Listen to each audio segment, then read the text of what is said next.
Hey guys, tonight we're stepping into the sun-warmed stone courtyard of an Ottoman home.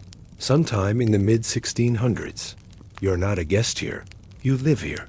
You squint as the morning sun glints off a brass basin, and there's already a clatter. Coming from the kitchen. A neighbor's rooster is yelling again. Of course he is.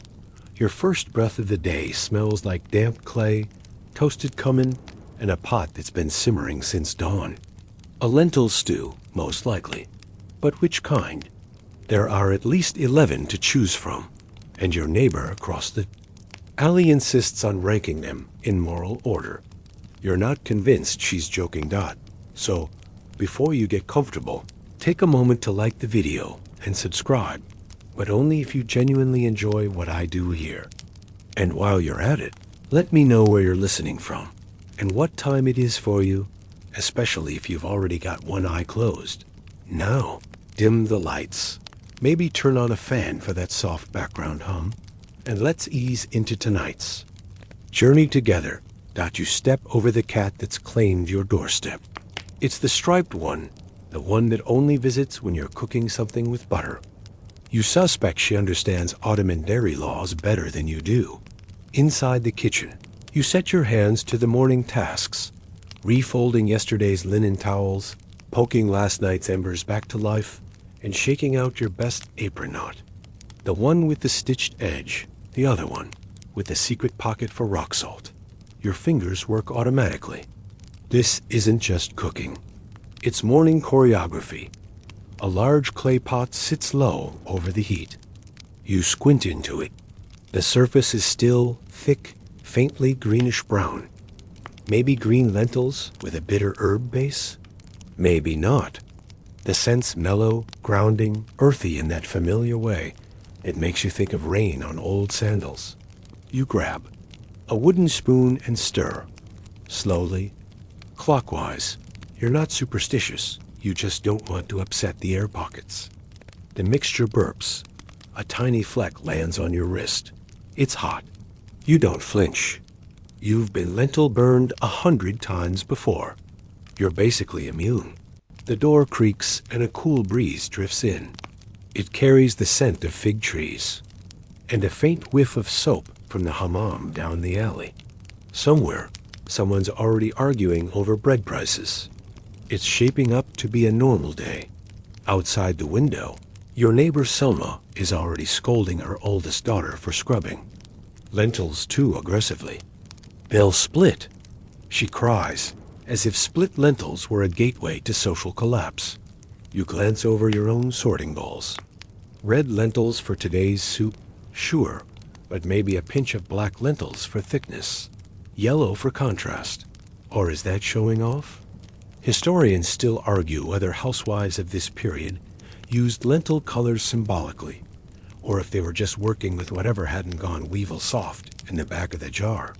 But you've got options. You rinse your hands, cold water, over fingers darkened with turmeric and smoke. You open your pantry and breathe in that unmistakable blend. Sacks of beans, crushed rose petals, and 2 generations of carefully labeled spices. Most of them stored in reused soap tins.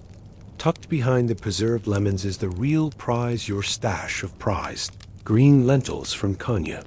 They arrived in a parcel wrapped with linen and tied in date palm twine. A gift from your cousin, who claims they reduce the need for oil. You haven't tested the theory. You just like the way they shimmer when wet. You run your fingers through the lentils like you're combing hair. Smooth, even, dry, no dust, no husks. You smile. These are good lentils. Your youngest cousin bursts in, muttering about lost slippers and someone's goat escaping again. You nod. You hand her a bowl and point toward the basin. She knows the drill. Pulse rinsing is a rite of passage. As she leaves, dripping and grumbling, you catch her reflection in the copper tray near the hearth. You look tired. You also look like someone who absolutely knows what she's doing. The stew bubbles louder. A slow, rolling boil. Just where you want it.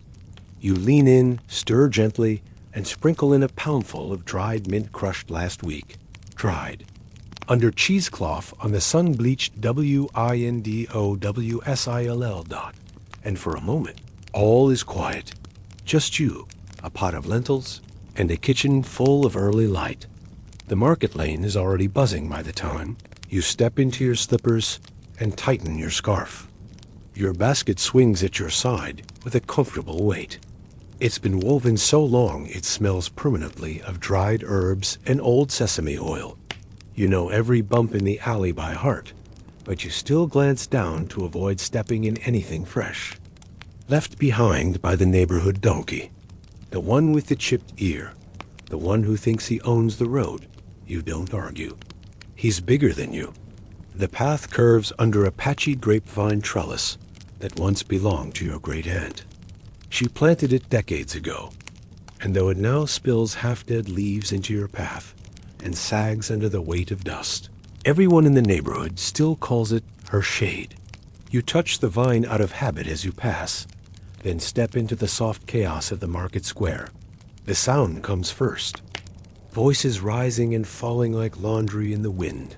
Some shouting, some singing. One arguing, always arguing, about onions. The clatter of pots, the clink of iron tools, and the squeal of a child tugging at a string tied to a chicken. Somewhere, a lute is playing something vaguely romantic, and then the smells. Dried figs, leather, pickled lemons, fish, but only faintly. Thank goodness, soap, charcoal, and always dash lentils dot, not cooked, but dry. In sacks, dozens of them, piled in lazy pyramids that slump a little by midday. And not just lentils, of course. Chickpeas, bulgur, barley, cracked wheat, dry fava beans, mysterious hard things in baskets you pretend to recognize. But you're here for lentils. Specifically, two kinds you're low on. Yellow ones for tomorrow's midday stew, and black ones to trade with your cousin, who swears they make better cakes than flour. You're skeptical, but open-minded. The lentil vendor has one eyebrow thicker than the other, and the voice of someone who hasn't sipped water since sunrise. "Housewife," he calls. "Back again for my golden beauties?" You nod. He's talking about the yellow lentils, which he calls golden, but are really more the color of old straw. Still, they cook fast and soak up flavor like gossip. In hammam, you poke the sack with one finger and let the grains spill through your hand. Dry, clean, no weevils. You nod your approval. "You want half a measure?" He asks. "Make it 1 1/4. Ho ho, big feast today?" "Big cousins," you reply, and he cackles. You pay with 2 copper coins and a half smile. The vendor wraps your lentils in a cone of reused parchment. Old poetry barely visible under the grease spots. You like that. Food wrapped in poems feels more nourishing. Somehow. Next, you seek the black lentils. A rarer find. You drift past stalls selling dull spices in glass jars, overripe plums, and rows of slippers that all seem to be left-footed. Finally, tucked between the vinegar man and the woman selling second-hand pans, you spot them. Beluga lentils. Small, dark, round, almost shiny. Like beads at a morning ceremony. The woman running the stall is new, youngish. She eyes you with the curiosity of someone trying to guess how many children you have by your shoes. You nod politely and ask to see the lentils. She scoops them into a small brass tray and slides it across the counter like it's a test. You pinch a few and bite dry. Crisp, good snap. You squint. Not local. No, she admits. Persian. Came in last week. You nod again, considering. Imported. Lentils aren't just food. They're storytelling devices. If you serve them at a family meal, someone will ask, "Why are these so dark?" And then you can shrug and say, "Oh, just a little Persian batch I picked up. No big deal." Which of course means it is. You barter a bit, overpay slightly, and leave satisfied. Your basket is now heavier and smells like several different climates. You could go home. But you don't. Not yet. Because you've spotted it. The curious stall at the corner. The one with the old man who always sells just one thing. This week it's lentil flour. Coarse, almost greenish. You've heard rumors. Some say it's good for flatbread. Others say it gives you gas. Either way, you want to try it. You pretend not to be interested at first. Circle the stall. Adjust your headscarf. Sniff the air. Then casually lean in and say, "What would one do with this?" The old man grins like you just fell into a trap he's been setting for years. "Fry it with honey," he says. Let it sit, then add rosewater. Serve cold. You blink. That's either genius or madness. He scoops a handful into a small pouch. "On the house," he says. "Tell me if you survive." You take it. The walk home is slower. The sun's higher now, and the streets feel sticky underfoot. Children chase each other with sticks, someone sweeping dust into a different pile of dust, and the donkey is back, eyeing your basket like he might try a bite. You reach your door, unlatch the wooden bolt, and step into the cool dark of your kitchen again. Your shadow falls over the tiled floor. It looks longer than you feel. You set the basket down and unpack.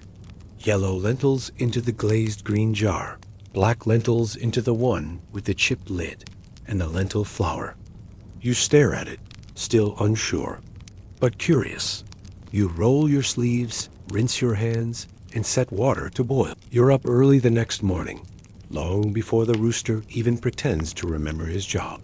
There's a particular silence to these hours, broken only by the soft creaking of the rafters, the shuffle of your slippers against the floor, and the comforting glug of water being poured into the cooking pot. Today is stew day. Not festival stew. Mind you, not the complicated kind with lamb bones and cinnamon sticks and the sort of saffron you have to bribe a cousin to get. No, this is weekday stew. A nourishing, modest affair. The kind of meal that makes no announcement, but quietly disappears from bowls with satisfied murmurs, and just one or two rogue complaints about the salt. You light the flame under the pot, and reach for your jar of yellow lentils, the ones from 5. Yesterday, they slide into your palm with the ease of habit. You've measured by feel for years now. A handful and a half for every adult. A half hand for each child. Now some of them eat like calves in a spring field, and some eat like ghosts. The lentils go into soak while you tend to the rest. Garlic first. You bruise the cloves with the flat side of a knife and feel a secret. Satisfaction at the crack. Then comes onion, diced in half-sleep. You're not crying because of the onion. It's just early, and you're thinking about your grandmother again. She made this stew better than anyone, though no one ever admitted why only that hers tasted rounder, which, if you're honest, means absolutely nothing, but somehow makes sense. You scrape everything into the pot and give it a stir. Steam wafts up, carrying hints of tomorrow's comfort. There's cumin, a whisper of black pepper, a bay leaf for luck or digestion, and because you're in a generous mood, a tiny knob of dried lemon peel. Just the idea of citrus, not the taste. You don't want your stew to flirt too much with excitement. As the pot simmers, you settle into your favorite creaky stool, the one that wobbles just slightly to the left. You prop your feet on a woven mat that's half unraveling and think about what comes next. You glance at the lentil flour from yesterday. It's still wrapped in that strange little pouch. You haven't decided whether it's your next disaster or your next discovery. But before you can talk yourself out of it, you find yourself pulling a pan from the shelf, brushing off the imaginary dust, and mixing the flour with water, a pinch of salt, and what the old man suggested, just a touch of honey. The paste smells strange. Not bad, not good, just unfamiliar. Like a recipe from a dream. You fry it into thin, lacy rounds and set them aside. They cool quickly, hardening slightly around the edges. You break off a piece and nibble, Dot. It's earthy, sweet, a little stubborn in the teeth. You nod, then shrug. It's not the worst thing you've tried this month. Later, as family drifts into the kitchen, pulled in by scent and routine, bowls appear like magic. Everyone knows their spot. A cousin leans in to sniff the stew. You used the real lentils. Today, she says, approvingly. You smile but don't respond. Someone else picks up one of your strange, crisp lentil cakes and stares at it like it might require a prayer. What is this? Breakfast, you say. Eat before I change my mind. And just like that, it's gone. The kitchen hums with spoon clinks and chair scrapes and murmured complaints about the donkey again.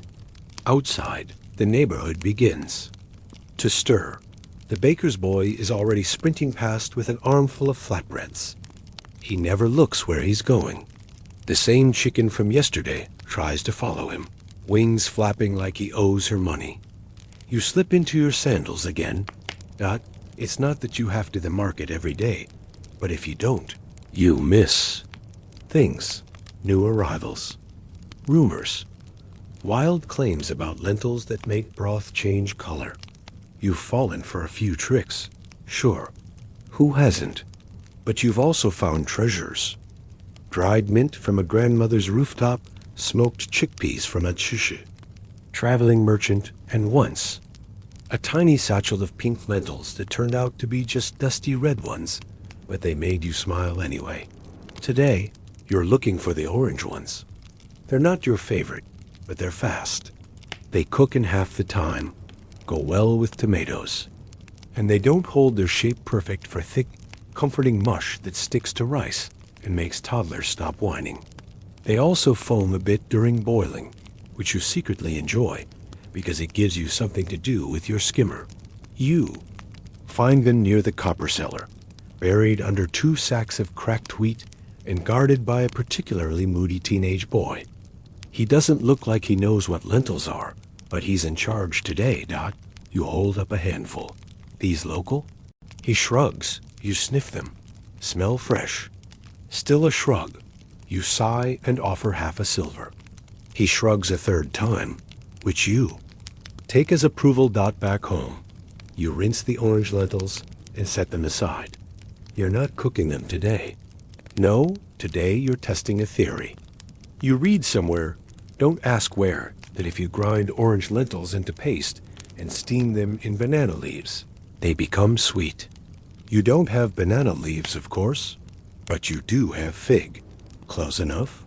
You mash the lentils with warm water, fold them into fig leaves, and stack them in a pot over low heat. The smell that wafts up is promising. Nutty, almost like roasted pumpkin. The paste turns soft, creamy, almost fluffy. You take a spoon and taste. It single quotes S. Bizarre, sweetish, a little tangy. You could probably pass it off as a dessert if you drizzled it with date syrup and lied convincingly. You imagine serving it to your aunt without warning. Just the look on her face. Outside, someone starts playing the oud, a low, slow tune. Mournful, the kind of sound that makes you stir soup more slowly and stare out the window. A little longer than necessary. You pack some of the lentil dessert into a small ceramic dish and send it with the neighbor's boy to your cousin's house. No note. Let them guess. Later, you'll get a response, probably in the form of a returned bowl with a single olive inside, which in cousin code means surprisingly edible. Or maybe a full bowl. That means never again. Either way, you're content. Because you've fed the house, amused yourself, and nudged the boundary of what a lentil can become just a little farther. You feel in some small, sleepy way like a quiet kind of magician. By now, you've gone from merely surviving lentils to conducting minor alchemy with them. You walk around the house with a sort of smug fatigue, like someone who has both conquered and been slightly bested by legumes. Your hands still smell faintly of onion and toasted flour, your aprons crusted with yesterday's confidence, and your pantry is, let's admit, it's starting to look like a lentil museum dot. But today's challenge is a different beast altogether. You're going to ferment them, not in the casual, leave it out and hope mold doesn't win sort of way, but the deliberate, somewhat ceremonial method your husband's aunt once showed you during a visit that was equal parts hospitality and warning. She claimed that proper lentil fermentation required not only time and salt, but mood. Don't start if you're angry, she told you, while tapping a mysterious clay pot. Or the lentils will know. The lentils will know. You didn't? Believe her, of course. Until you rushed the process once, during a particularly bad week, and ended up with something that smelled like sandals after a summer walk through goat territory dot. So this time, you take a deep breath. Light a little incense. Hum something ancient and off-key. And then you begin. You choose the black lentils today. The smallest kind, shaped like tiny eyes. They have a tough skin, but a yielding heart. Just like most people you admire. They soak. For hours. You change the water twice, mostly out of superstition. Then you pulse them with garlic, coriander seed, and just a touch of dried chili, not enough to overpower, just enough to remind them they've been noticed. The paste is thick. It resists the spoon. You press it into a clay dish with your fingers, smoothing it down like wet sand. Then you cover it with a damp cloth and tuck it into the shadowed corner of your pantry, the one where sunlight never reaches, but where things mysteriously improve. For the next 2 days, you wait, and you wait. You don't check it too often, because you remember the aunt's other warning. If you stare at it, it gets shy. So instead, you busy yourself with other lentils dot green this time. The hearty kind. Not your favorite. Not anyone's favorite, really. But they hold up in a stew like a well-made chair. You make a robust soup with lamb bones, green lentils, and a walloping amount of cracked black pepper. It's not delicate, but it'll put hair on the toddler's chest, as your uncle would say. Halfway through stirring, you remember that your youngest hates this kind of soup dot. You add a little dried apricot to soften the blow. It works better than bribery. Most days dot by evening, the fermented paste has begun to puff slightly. There's a sour tang in the air, a smell like old bread and hopes that haven't yet curdled. You poke it gently. It springs back dot success dot you scoop small portions into a sizzling pan, forming rough little cakes. They brown at the edges, hissing, softly like secrets. You flip them, and the scent of fermentation disappears into something warm and nutty. You eat one with pickled turnips and a smug expression. No one else in the house understands what just happened. But you do dot. It's not just food. It's history made edible dot the next morning. Emboldened by your fungal triumph, you try something. Bold. You grind white lentils, yes. You've got white lentils too into a silky paste. Blend them with leftover rice and whip them into a batter. Then you ladle circles onto a hot griddle. Thin, lace-edged, a little bit moody. There, like pancakes if pancakes were humble and knew how to bow politely. You smear them with lentil hummus, a spicy version this time, and sprinkle over sesame. Serve them to the children without a word. They blink at the unfamiliar form, sniff suspiciously, but eventually take a bite. One declares it not bad. High praise. You sip your tea and say nothing. Later that afternoon, while the stew cools and someone else washes dishes, miracle of miracles, you sit by the window and polish your lentil ledger. Not a real ledger, of course, but a wrinkled notebook full of ideas, notes, mistakes you've chosen to pretend were experiments. Things like orange lentils dried mint equals. Yes, red lentils plus rosewater equals nitrogen monoxide. Ferment only when happy. Cousin's recipe was a lie you laugh softly. Then close the book. You remember a traveler once told you that in parts of southern India, lentils are worshipped during certain festivals. That whole temples offer bowls of spiced dal as a sacred offering. You're not quite at temple level, but you do understand the reverence. Because after all these days, you've learned what only the truly exhausted cook learns. Lentils don't just feed. They reveal Dot. They show you who you are. Are you patient enough to stir a pot for 2 hours without complaint? Will you trust a slow ferment? Can you cook something unremarkable, again and again, with care? If so, then you've joined an invisible lineage of women and men who made meals not for glory, but for survival, not for applause, but for comfort. And as your fermented cakes cool and your stew thickens, you realize you're not tired, not exactly, just seasoned. Like an old spoon that's stirred too many pots to count. Outside, someone is shouting about apricots. The street smells like cumin and dust. The sun is turning rooftops to gold. And in the quiet of your kitchen, lentils continue to wait for tomorrow. Today, you're going shopping, but not to the bazaar, not to the loud, bustling chaos of chestnut vendors and ginger hawkers, not to the fishmonger who always smells like the sea, even when he swears he doesn't sell fish on Fridays. No, today's trip is quieter, slower, and much more methodical.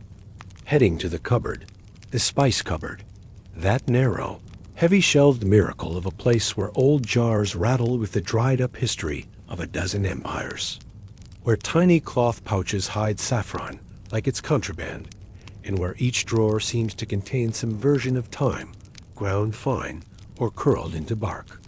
This cupboard doesn't just hold ingredients. It holds ambition. And today, your ambition involves lentils. Again, specifically, the yellow ones. The sunshine-colored, faintly nutty kind that seem cheerful right out of the sack. You plan to make a dish that requires a spice blend, so precise it once caused your neighbor to cry in frustration. She later claimed it was allergies, but everyone knew it was the mace. You begin by spreading the yellow lentils out on a flat tray to inspect them. A good Ottoman housewife doesn't trust sacks blindly. Stones hide among the grains like tiny teeth, and only the truly inattentive serve chipped molars for dinner. So you pick through them carefully, muttering as you go. This isn't just cooking. It's risk prevention. Once they're sorted and washed, you dry toast the lentils in a large, wide-bottomed pan. The scent of warmth rises immediately, grassy, toasted, like the idea of a field in the sun. It's the smell of early afternoon, of wool hanging on a line and neighbors dozing under fig trees. Then come the spices. First, cumin seed whole, not ground. You toss it into the dry pan, and it pops like applause. Then coriander, then a whisper of fennel, then mustard seed that leaps and dances like it's got secrets to tell. You keep stirring because even a moment of distraction means bitter seeds and wounded pride. The key here is layering. You don't dump it all in and hope for magic. No, you treat each spice like a sentence in a carefully written letter, timed. Balanced, respectful. A dash of turmeric for color and quiet bitterness. A hint of dried fenugreek leaf for that green, almost maple-like sharpness. And finally, asafoetida. Just a pinch. A smell so strange it borders on rude, but cooked into lentils, it turns into silk. The yellow lentils, now cooked soft, receive the spiced oil like a blessing. You stir it in, slowly, and the whole thing thickens to a rich, golden sludge that somehow tastes like every grandmother you've ever met. You serve it with a squeeze of lemon and a warm flatbread, still puffed from the stove. But today isn't just about spices. Later, while the rest of the household naps or pretends to, you slip outside with a small sack and head to your herb corner. No Ottoman home is complete without one. Maybe it's just a few clay pots on the windowsill. Maybe it's a proper garden with stone paths and stubborn bees. Either way, you'll gather what you need. Mint, parsley, maybe a snip of wild thyme. You bring it back, wash it tenderly, and chop it fine. Then you fold it into a bowl of cooked orange lentils, cooled and dressed in vinegar, olive oil, and the tiniest amount of honey. Not enough to call it sweet, just enough to confuse the tongue in a pleasant way. This is salad, yes, but it's not the sad, wet kind with cucumbers trying too hard. This is a lentil salad that makes grown men weep and beg for the recipe. Of course, you won't give it to them. Not the real one. You sit on the floor to eat, legs folded, elbows resting on knees like a child at story time. Around you, the room is full of small sounds. A fly brushing the window, a spoon clinking gently against pottery, the soft breath of someone asleep in the next room. You take a bite and close your eyes. The sour hits first, then salt, then that subtle, clean heat from the mustard seed. It's not excitement. It's not indulgence. It's single quotes S. Balance. There's something comforting about that. How lentils can become anything. How they adapt. They take on the mood of the spices you give them. They hold heat or cold. They don't complain. You think about this as you pack away the leftovers, your hands moving in practiced rhythm. Clay pot lids, damp cloths, everything sealed for tomorrow. You think of that phrase again. The lentils will know. You're starting to believe it. You wait before the call to prayer. The sky is still thick with sleep. The walls of your house, cool and blank, like bread dough just before the rise. You pad into the kitchen barefoot, moving by feel. You know the location of every squeaky tile and each bowl by weight alone. Today is not a day for stews or spice layered experiments. Today's breakfast. But not just any breakfast. Today, you're making Mercimic Kofdesi lentil patties, the kind that pretend to be a main course, but really just want to be picked at with lazy fingers while someone tells you a gossipy story involving 3 cousins and a goat. You start with the red lentils. Always red for this recipe. They break down easily, melt into the water like they've given up before even trying to hold their shape. That's the point. You boil them gently with just enough salt to remind them of the outside world. As they simmer, you measure out fine bulgur course, won't work here, and pour boiling water over it. The grains fluff and soften, expanding into something just barely chewy. The two meet in a bowl, still steaming, and you stir them together until they resemble a sun-warmed paste. They need time to rest, like you, so you cover the bowl and step outside to watch the pigeons argue on the neighbor's rooftop. By the time you return, the mixture is ready for flavor. And here comes the real joy. Finely chopped onion, sautéed, gently until golden and just translucent, stirred in with tomato paste and a touch of pepper paste. Not too much heat, just a flicker. Then come the green herbs. Scallions, parsley, mint. You chop until your hands smell like a herb shop, and your cutting board is a mess of cheerful green and red. Mix, mix, mix. You fold everything together by hand, pressing your fingers into the warm mass until it all feels like one story instead of separate words. Then you shape them, oblong ovals, small enough for 2 polite bites, but big enough to suggest generosity. You press little ridges into each one with your fingertips. The texture is important. Without it, they look lazy. No frying, no baking. These are meant to be soft, cool, and refreshing, especially when served with lettuce leaves and wedges of lemon. You stack them neatly on a platter, cover them with a damp towel, and hide them from the children until the guests arrive. And oh, they're coming. You almost forgot your cousin's bringing her friend from Warsaw, the one with the impossible cheekbones and strong opinions about sumac, which means you'll need more than lentil patties. You whip together a dip, yogurt, grated cucumber, dried mint, and a drizzle of olive oil. You place it on the table with a quiet sense of triumph. But that's not all.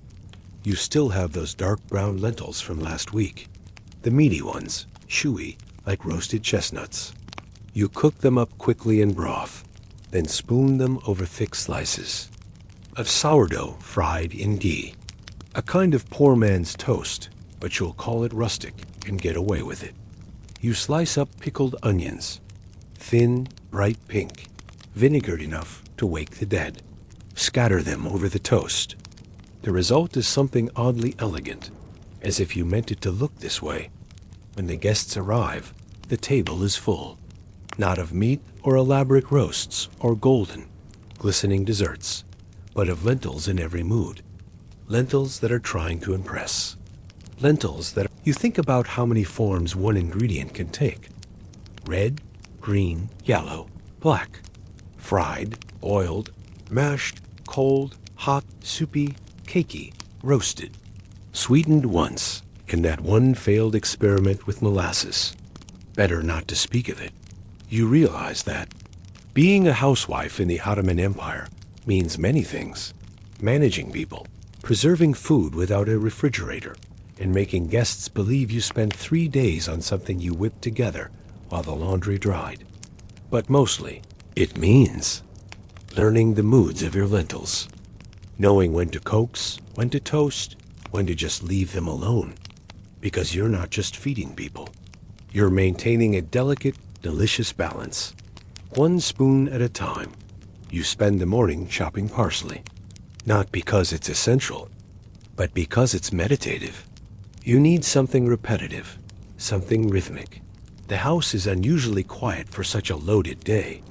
A dozen women are expected to show up in your courtyard by noon, and your oddly calm Dot the cat watches from the windowsill, tail flicking like she senses the storm. Today, you're hosting a Concu Taplantesta neighborhood gathering. It's not a formal affair, not a religious holiday, not even a wedding preparation, though those come with their own menus and dramas. No, today is the kind of casual congregation where new brides bring questions, old women bring opinions, and you, if you're smart, bring lentils. Lentils are neutral. They don't scream extravagance, and no one ever accuses you of flaunting. But cooked right, they carry a depth that keeps guests from judging your cushion covers. You wipe your hands on your apron and glance at the table. A ceramic tray holds Zaglin Korbaska red lentil soup, thick with cracked wheat, tomato paste, and dried mint. You made it earlier, giving it hours to sit and grow confident. It tastes like a story told twice. Alongside that is a platter of stuffed grape leaves, their filling heavy on green lentils, light on meat. A trick you learned from your mother-in-law's mother, a woman who pinched coins like she was born into copper. There's a salad of black lentils and roasted eggplants, and in the center, your masterpiece tiny green lentil balls glazed with pomegranate molasses and sprinkled with sesame seeds. They glisten like they know they're impressive. They're also impossible to make in large batches without swearing. You made 3 dozen. You hear the first knock. Just as you're brushing flour off the last tray. It begins. Auntie Fatma arrives first. Always. She's early. She's unsmiling. And she always brings something just in case you didn't make enough. Today, it's stale pastries in a tin that smells faintly of soap. You accept them with the grace of a saint and lead her in. She scans the room. You didn't put out the red table runner? You smile. I washed it. Still drying. She nods, pretending. This is acceptable, but makes a small note in her soul ledger. Next comes Zainab Hanem, the local herbalist. She's wearing her usual wild scarf and talking before she's fully stepped inside. Did you hear what happened at the soap sellers? House. Someone cursed their goat. Stopped eating for 3 days. You steer her toward the soup. Lentils quiet all gossip for at least the first 10 minutes. Then the younger women arrive in pairs, some with babies, some with uncertain eyes. You recognize the way they clutch their sleeves and scan for validation. You were them once. You know, the awkwardness of learning which chair is okay to sit on, which topics are acceptable for a bride, and when exactly you're allowed to take seconds. Soon, the courtyard buzzes. Someone offers to help, which means she wants to peek into your kitchen. You let her. It's tidy, but not too tidy, just enough parsley stems in the bin to show you've been working. Just enough spice jars left out to suggest creativity. Then, the food is served. And oh, how they descend. Isoglan soup goes first, always. It's the soup of heartbreaks and illnesses, and it wraps around people like a warm scarf. Someone inevitably says, "You used a bay leaf, didn't you?" As though they're psychic. You nod modestly. You used two. Auntie Fatma pokes at the black lentil salad and says, "Interesting choice." That's her way of saying she's impressed, but can't admit it. Across the courtyard, two of the younger women share a laugh over the green lentil. Balls, one saying she thought they were sweets until she bit into them. Laughter swells. Stories start. Someone mentions how their great-grandmother boiled lentils in goat milk for strength. Another insists her family's method is better soaking overnight in salt and vinegar. The worms float up, she says, grimly triumphant. The room groans in disgusted agreement. And there, in the middle of it all, are the lentils. Soft, humble, ancient. Older than any empire on this soil. Carried through caravans, tucked into soldiers' packs, mixed into porridge for Ottoman sultans and peasants alike. And now they rest on your table, still doing what they've always done, bridging gaps. A young bride sits next to the oldest woman present. You watch the older woman quietly push the good pieces toward her with a wrinkled hand. That's the kind of thing no one notices, but everyone remembers. Later, you bring out a surprise. A warm lentil cake. Yes, you tried something new. Brown lentils, mashed and blended into a honeyed loaf with orange zest and cloves. You serve it with thick tea, the kind that settles like a stone in your stomach and holds you to your seat. The older women cluck in cautious praise. One says, "It's not bad," which is the Ottoman anti-version of a standing ovation. The sun creeps lower. By now, scarves have loosened, shoes kicked off. Someone is singing an old folk song about laundry and lost love. The children have formed an impromptu game involving lentil beans and marbles. You make a mental note to sweep the yard twice tomorrow. As the gathering winds down, people begin to praise the food more openly. Your dishes, though humble, have done their work. Rivalries were suspended. Gossip softened. One of the younger women asks for the soup recipe. Another lingers, clearly wanting to be invited again. And as they drift out one by one, they leave behind more than empty bowls. They leave warmth, familiarity, shared memory. Lentils are funny that way. They're not glamorous. They don't dazzle like saffron or melt like lamb. But they stay. They absorb. They hold. Later, when the moon rises, you collect the serving trays. The lentils are mostly gone, save for a few forgotten green balls and a scoop of soup that'll make tomorrow's breakfast even better. You sit at the edge of the fountain with your feet dangling in the cool water. Your hands smell of mint, your apron is streaked with spice, and you feel a contentment that has nothing to do with praise. It's in the quiet success of things unspoken. In the way people stayed longer than they had to. In the way two women, who hadn't spoken in a year, laughed over lentils shaped like olives. It's in the way your food can bind, mend, distract, and nourish all at once. And so you whisper a small thanks. To your grandmother for teaching you the parsley trick. To the lentils for being so endlessly patient. And to the courtyard for holding it all together one more time. The heat today is unsparing. You wake before the sun, because if you don't, the sun will punish you for your laziness. Already the house feels like it's breathing warm air into itself. The thick stone walls do their best, but they too surrender by noon. So before the heat overtakes everything, you start your lentil preservation rounds.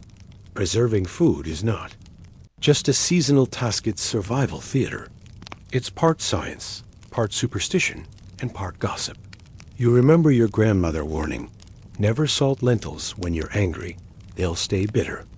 Whether this is culinary chemistry or curse logic, you never risk it. Outside in the back courtyard, there are 3 woven trays already laid out in the first pink light of dawn. Each is lined with a cotton cloth, each cloth dotted with lentils red on one, green on another, brown on the third. They're spaced with care, not touching, not crowded. Lentils hate neighbors when drying. You adjust the angle of the trays. There's a sweet spot just beyond the shadow line, but before the sun becomes violent. They must dry slowly, but thoroughly like. Secrets aired, but not shouted. Sun-drying lentils sounds simple until you try it. They must be turned gently throughout the day, so no side stays too long in direct heat. Bugs must be fanned off. Small birds distracted with crusts of old bread, left nearby like bribes. You sit beside them with a fan made of stitched reeds and a piece of linen wrapped around your head like a desert explorer. The sweat forms a steady trickle between your shoulder blades. You hum to keep your mind light. Your neighbors think you're humming to pass time, but really, you're doing it for the lentils. Old women say they dry better to lullabies, but sun is only one method. Back in the cool of the kitchen, you prepare the second stage salting. Some of your lentils will be stored for stews, and the best way to keep them shelf stable in this heat is salt. Not any salt, though. Rock salt, crushed between stones, then passed through a flour sieve. You toss the green lentils in it like they're pearls in sand. They'll sit for 2 days, soaking up the salt, then get rinsed 3 times and sun-dried. Again, it's a fickle process, but it saves them from turning sour, especially in the sticky heat of monsoon winds. There's also the smoked method. This is rarer, more sacred. You only do it once or twice a year when you're absolutely certain of the weather and the wind. The smoke needs to be dry and aromatic, not choking. You pull out the clay-bottomed mesh drum from the storage room. It's heavy and awkward, passed down from your great-aunt, who claimed it was once used to dry figs in a palace kitchen. You believe her, or at least you like the story. You layer lentils inside red ones, since they hold up best to the smoke. Below, in the fire pit, you add a mixture of dried thyme stems, apricot wood shavings, and a few cloves for scent. As the smoke begins to rise, curling through the lentils, the entire kitchen transforms. It smells like history. Earthy, herbal, sharp, but not hostile. You sit near it, watching the smoke do its dance.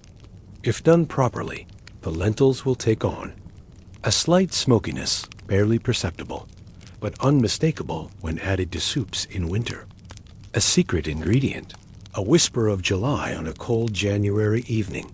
You know which households use smoke and which don't. It's a subtle marker of pride. Sometimes, people ask how your lentil pilaf tastes like a story. You always smile and say, "It's just the butter." But you know it's this moment. This hour in the smoke and sweat, infusing each little legume with memory. As the sun begins its descent, you gather the trays again. The lentils feel warm and dry between your fingers, like sun-baked pebbles. You shake them into storage jars, each labeled not with dates, but with the name of the method. Smoked, salted, sun only. Your cousin mocks your system, but you know better. Each method is a sentence and a language only old women speak fluently. There's one last method, burial. Yes, really. You keep a small stash in a canvas pouch, buried under the cool soil beneath the fig tree. No light, no air, no interference. It's a trick from an old widow who lived alone for 20 years and never once had spoiled legumes. "Earth listens," she had said, patting her garden with her slipper. "You dig a little test patch now, just to check. The soil is dry, the pouch intact. You lift a handful still sweet-smelling, cool, and ready to live another season." Historians still argue whether these preservation methods were universal or regional. Some claim the Ottomans standardized food storage with centralized granaries. Others insist household women always had their own quiet techniques, passed through conversation rather than cookbooks. You side with the latter, because no bureaucrat ever told you to dry lentils to lullabies. No official calendar ever said the first full moon of July is the best time to smoke beans. And no scholar has ever fully mapped the secret codes of pantry shelves. Preserving lentils isn't just about eating later. It's a form of diary keeping. These are your summers, sealed in clay jars and canvas pouches. These are your quiet triumphs against mold, your little victories against humidity. These are your time capsules, waiting for winter stews to wake them up and tell their stories again. And someday, someone younger, your daughter, your niece, maybe the neighbor's curious daughter, will ask why your lentils taste richer. You'll smile, shrug, and offer her a jar. But you won't say a word about the singing. You're not feeling quite yourself today. Not sick, exactly, but a little off. Your joints ache in a tired sort of way. Your forehead feels slightly too warm. You haven't had much of an appetite, not even for the lentil dumplings you usually hoard for breakfast. It's not serious enough to lie down, but it's enough to make you pause as you grind the coriander seeds for supper dot. So you do what any reasonable Ottoman housewife would do when something isn't quite right dot. You go to the market and find 3 kinds of doctors. The first is the local midwife. She's sitting beneath her regular fig tree, polishing a brass bowl and shouting instructions to a group of girls pounding herbs in a mortar. You greet her, mention the ache, the odd warmth, and the lack of appetite. She doesn't ask many questions. She just looks you up and down and says, "You're holding too much heat." You nod like you know exactly what that means. She digs into her apron pouch and hands you a small packet of dried yellow lentils. Boil these with dried quince and fennel. Drink the water, not the lentils. Throw the lentils to the chickens. You thank her with 2 fresh eggs and head to the next expert. The spice dash seller dot his stall smells like a riot of cinnamon, ginger, dried rose petals, and the occasional sharp twist of asafoetida. His hands are stained with turmeric and clove. Dust, and his laugh echoes down the alley like a man who knows more than he'll ever admit. You ask him if lentils can help someone who feels too hot inside. He nods solemnly. The red ones are hot. The green ones are neutral. The yellow ones? Cold, very cold. He touches your wrist as if to test your pulse, not for speed, but for temperature. You need balance.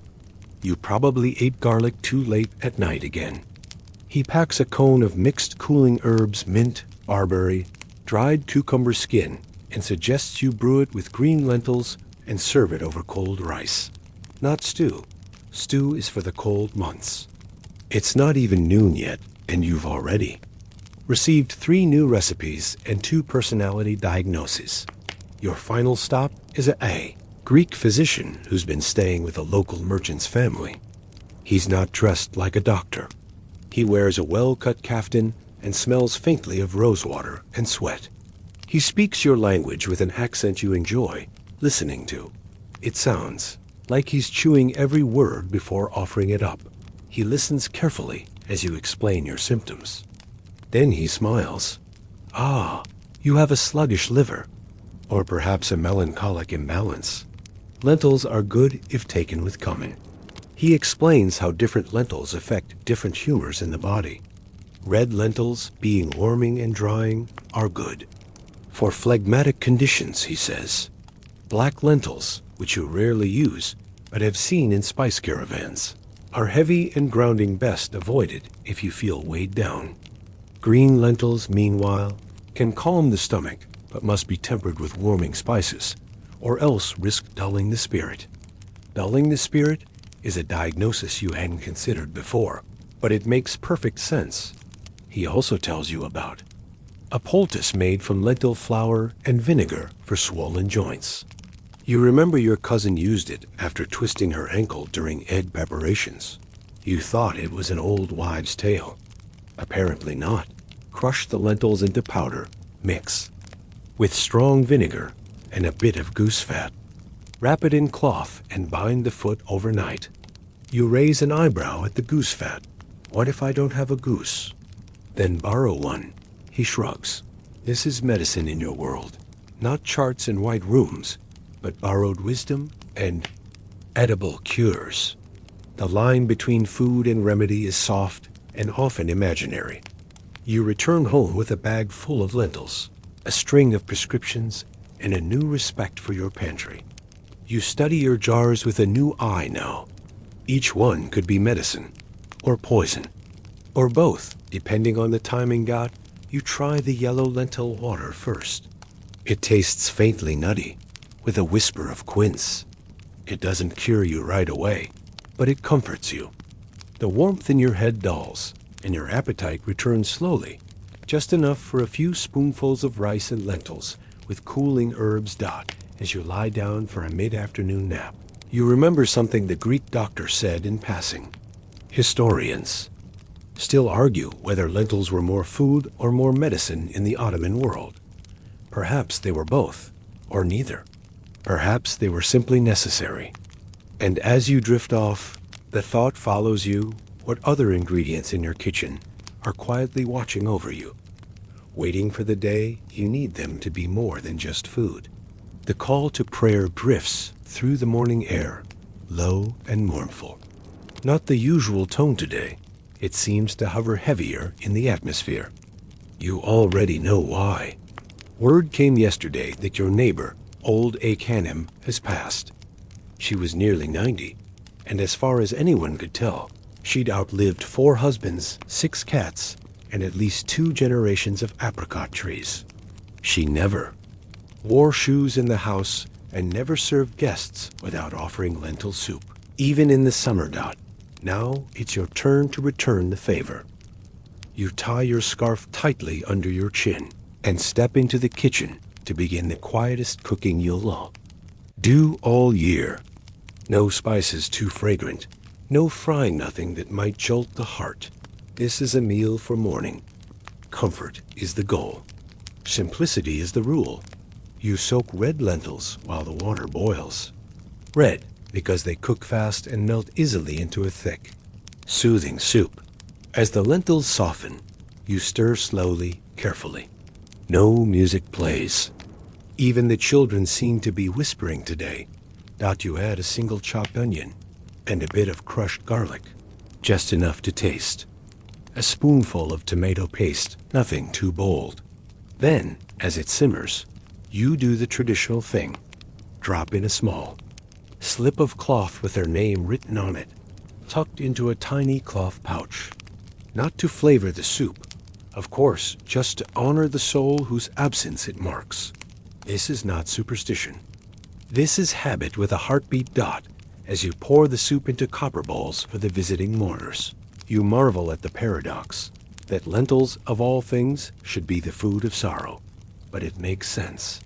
They are gentle, humble, nourishing without calling attention to themselves. A bowl of lentil soup asks nothing of you but to hold the spoon steady. At the house, you sit in a corner while people come and go, sipping the warm soup quietly, offering prayers between mouthfuls. An old woman beside you mutters, "In ancient times, Romans gave lentils to the dead too, but raw." You nod, even though you don't know if that's true. It feels true. A week later, the mood flips. There's a wedding in your cousin's household. A boisterous, musical, henna-stained affair. Suddenly, lentils are back on the table. But this time, they dance. You're asked to help with the feast. Not the fancy dishes others can make: stuffed grape leaves and lamb kebabs. No, You're in charge of the lentil cave. Spiced red lentil patties rolled with bulgur, green onion, mint, and lemon. They're hand-shaped, squeezed gently to show. The marks of fingers proof. They weren't made by machine or male hands. These are party food. Chewy, zesty, light, but sustaining. You work in a rhythm with your neighbor, squishing and rolling, dipping your fingers in water to keep them smooth. A tray is piled high like a pyramid of edible garnets. And then there's the pelev, of course. A green lentil rice, subtly layered with cinnamon, toasted almonds, and dried currants. The bride's favorite. You make a double batch, knowing it will be the first dish to vanish by nightfall. The courtyard is alive. Music from the saz and darbuka. Henna on fingertips. Children running between skirts. And in the corner, an old man chewing lentil kalav and laughing like he's never tasted it before. Same legume. Same cook. Different life event. You think about this as you wipe your hands. Lentils don't mind what they're used for. They bend easily to purpose. They'll grieve with you or celebrate. They'll sit quietly in soup or show off in patties. They don't ask questions. Historians still argue about the symbolism of lentils across cultures. Some say they represented coins and prosperity in ancient Anatolia. Others claim they were a food of humility and frugality. Most agree that their use in mourning is widespread, but the meaning? That's up for debate. You think the truth is simpler. Lentils are mirrors. They reflect the mood of the hands that prepare them. In your pantry, you now keep separate jars. Everyday lentils, morning lentils, and wedding lentils. Are they really different? Probably not. But the names help you remember the emotions tied to the meals. Because food is memory chewed slowly and swallowed with meaning. As the wedding music softens and candles are lit across the rooftops, you steal one last spoonful of lentil rice. It tastes like lemon, garlic, and something else you can't quite name. Joy. Maybe dinner tonight is not just a meal, it's a performance. You're standing in front of a copper pot of lentils that smells like cumin, browned onion, and just a hint of dried mint. It's one of your better stews, rich, warming, the kind that clings to the ladle in just the right way. But your children don't care about texture or herbal undertones. They care that it's lentils again. Your eldest sighs dramatically, as if this stew personally betrayed him. The middle child pokes the bowl suspiciously. The youngest announces, "I only eat food shaped like animals now." You smile gently. Then you lie. "This recipe was from the palace kitchens," you whisper, as if revealing a state secret. Only the Sultan's family was allowed to eat it. Anyone else caught with it could lose a toe. That gets their attention. You spin your tale while ladling it out. You describe the royal chef who created it using a rare lentil imported from the secret garden in Damascus.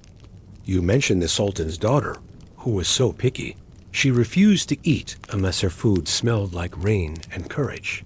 You explain how the spices had to be ground at midnight, by hand using a golden pestle. One by one, they take their first bites, slowly, suspiciously. Then silently. You hold your breath.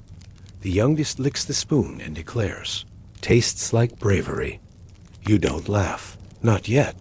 You just refill the bowls while telling the next chapter.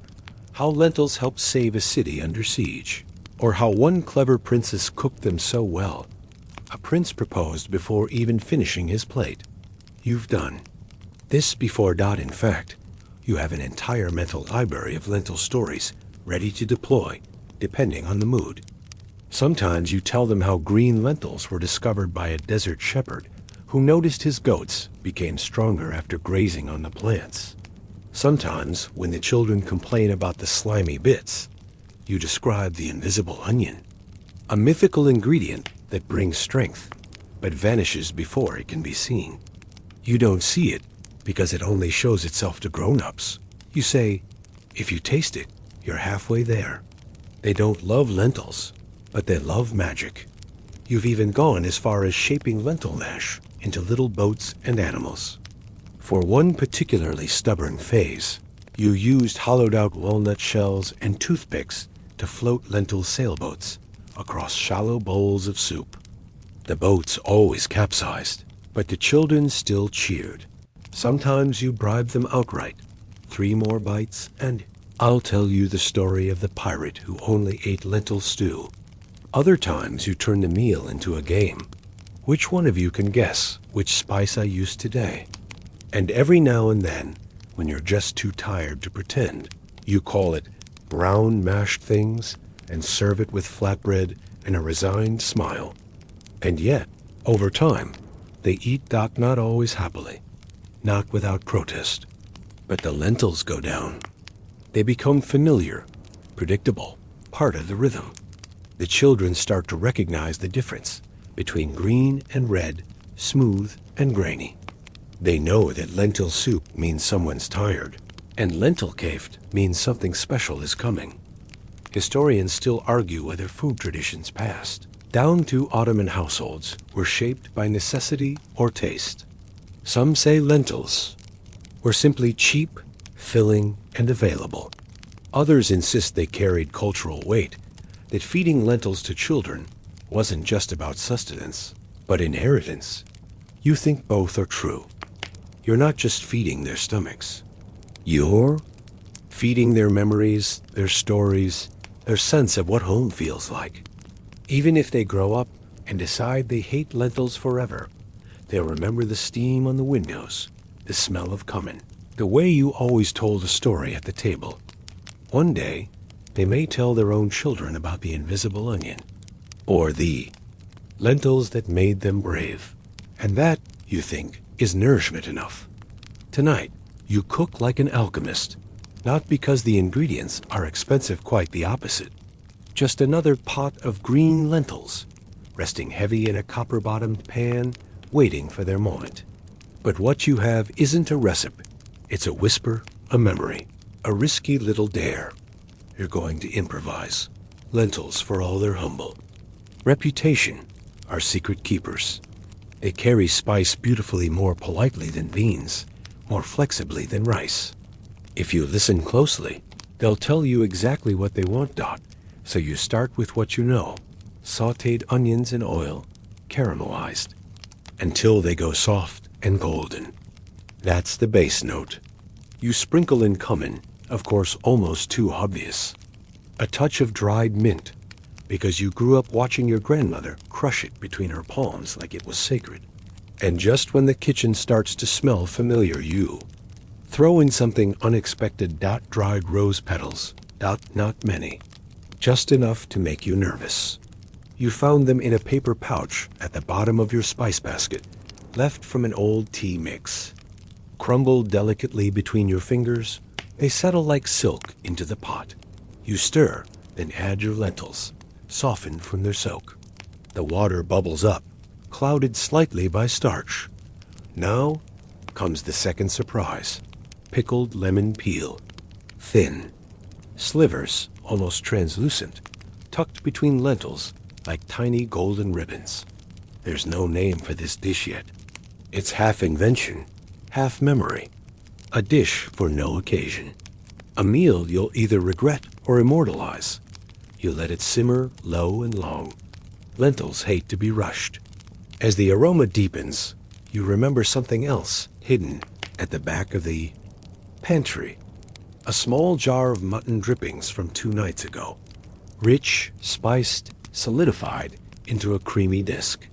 You scrape just a spoonful into the pot and watch it melt like a promise. You have now, officially, crossed into the realm of kitchen heresy. Your neighbor, if she knew you were mixing rose and mutton, might call the imam.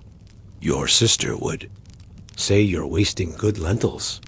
But you continue, humming softly, as you adjust the salt, taste the broth, adjust again. When it's ready, you ladle the lentils into a wide, shallow bowl. You top it with a drizzle of oil, a pinch of smoked paprika, and a handful of toasted pumpkin seeds for crunch. It's beautiful. The kind of dish you don't serve with apologies. The kind that reminds you why people write poems about food. And when you taste it, you feel almost smug. Somehow, it works.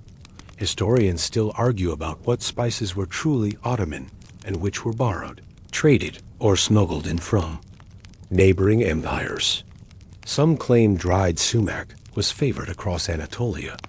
Others argue cloves and allspice arrived too late to matter much. But in real homes like yours, it was always about what survived in the pantry and what memory dared to add. You think of the time your aunt added cinnamon to a lentil stew by mistake and pretended it was on purpose. It was shockingly delicious. You recall the neighbor who swears her secret is grated apple, though she's never shown proof. There are no wrong answers. Only stories told in spices. Later that night, someone asks what you made. You pause for a moment before answering. You want to say, it was memory and instinct and a little bit of luck.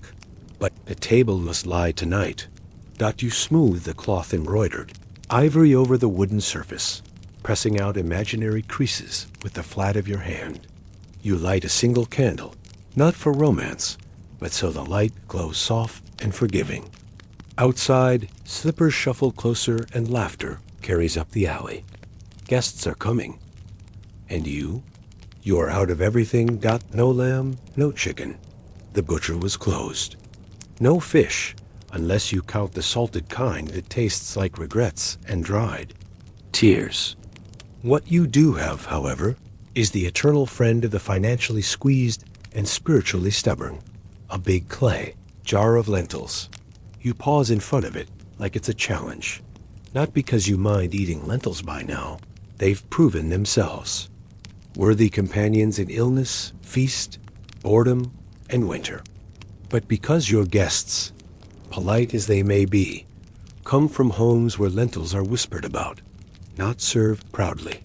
They'll eat them, yes, but you'll see it in the glance. The tilt of the head, the unspoken, "Oh, lentils?" No, not tonight. Tonight. You cook like a magician. First trick, Mersimic koftesi. You've made them 1,000 times before, but tonight they must be perfect.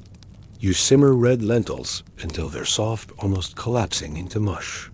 Then you mix them with fine bulgur, kneading while still warm, until the grains soak up the lentil's breath.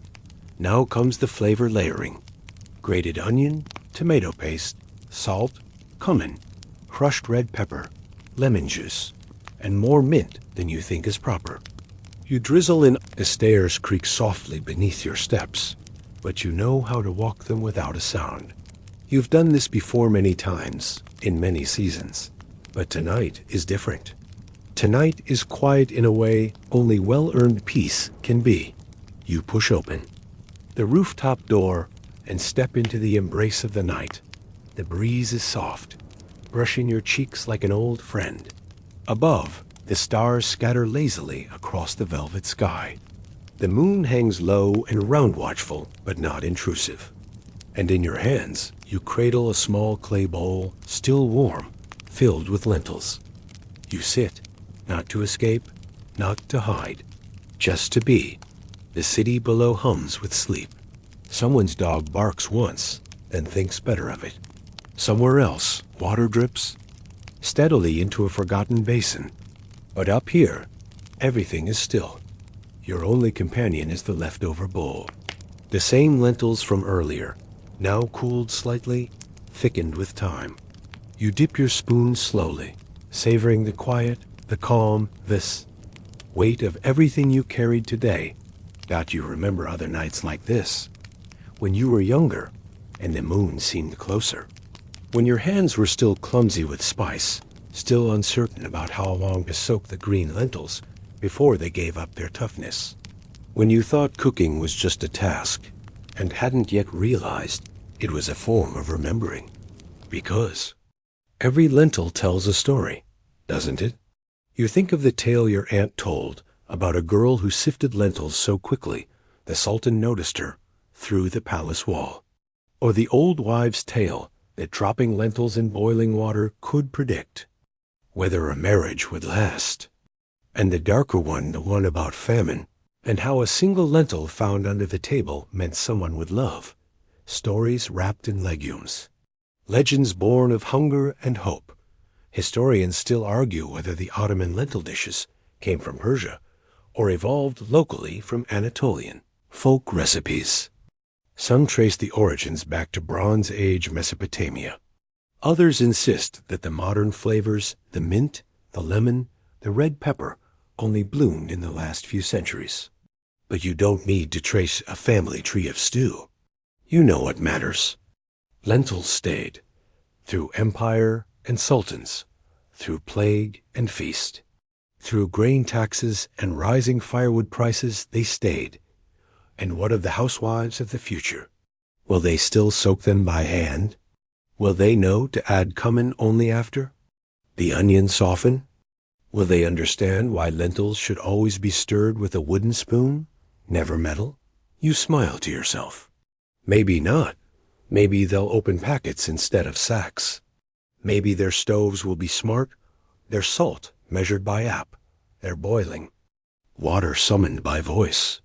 Maybe they'll laugh at your old methods and say, "Who has time for all that?" But maybe, just maybe, they'll sit on rooftops, too. Maybe one will cradle a chipped ceramic bowl under a soft light, listen to the rustling night air, and think, "This tastes like home. This tastes like someone once loved me enough to learn. You." Swirl the spoon in the bowl one last time and take a bite. It's soft, now nearly cold, but still delicious. Still true. The moon doesn't ask questions, only keeps watching. You lean back against the wall, let your eyes drift closed. You're not asleep yet, but not quite awake either. And for now, that's enough. And now, the bowls are empty, the dishes stacked in the quiet sink, and the moon has climbed just a little higher in the sky.